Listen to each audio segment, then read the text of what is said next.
let's get to the grassroots level and start preparing for paper one, what to do, what not to do. I think those are very, very common, challenges that we start with. There are certain apprehensions that we have even starting out. Um, I think when you begin, if I go down right to the grassroots level, when you begin, the first thing in your mind is like the first thing in my mind was um, paper one or paper two.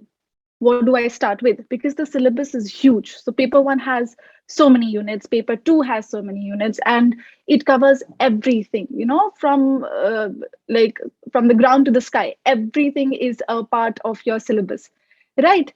But my advice would be start with paper one, and I'll tell you why.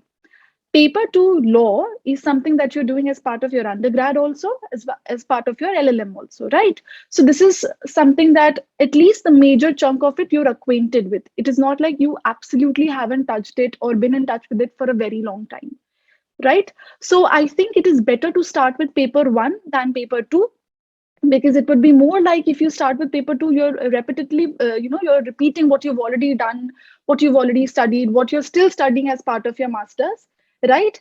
And you leave paper one for the end thinking that, oh, that's the general paper, right? Isn't it the general exam? That's how we look at it, how we look at paper one.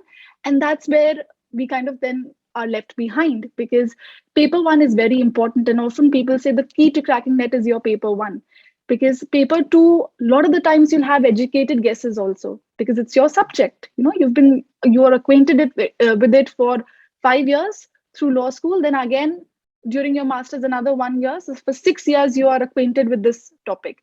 With paper one, it's been a long while since you've revisited your maths, your logical reasoning, right? Research aptitude, teaching aptitude. So my first advice would be to start with paper one, right? Okay, on your screen, you can see that the units have been put into 3 blocks, some easy or short syllabus. When we say easy, we do not mean that this is easy to score in. What we mean is that this is easy to cover. Like when you'll open, let's say KVS Madan was the Holy Bible. Uh, Many years ago, also, it was the Holy Bible. Still, it continues to be the Holy Bible for paper one. So I have also studied using KVS Madan for paper one, in addition to various other digital resources.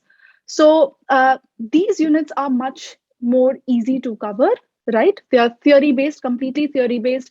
When you're going through them, you will not feel that this is very difficult to understand, very difficult to fathom. It is within your range. You will not feel, very challenged when teaching aptitude or research aptitude or communication chapters are the ones that you're dealing with. Then comes requires updated knowledge. What does this block have? Like Deepika ma'am said, these have units which require you to be up to date regarding what it contains, right? So higher education system.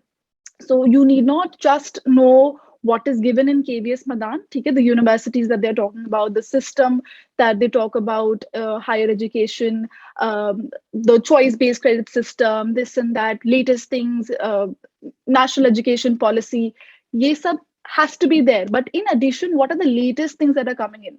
Has the education ministry brought about a new scheme? Like presently, I think there's ISLAs that has come about, the Indian Sign Language Education. IIT Guwahati has developed something, and the Ministry of Education is working on that.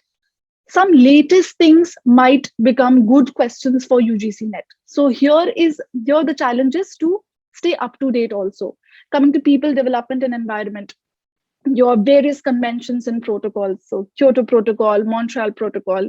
Here we have a slight edge. The edge being that we will also cover environmental law as part of paper two. So it's a very good way, because if you are, very well acquainted with people development and environment, a huge chunk of your environmental law from paper two can also be covered side by side.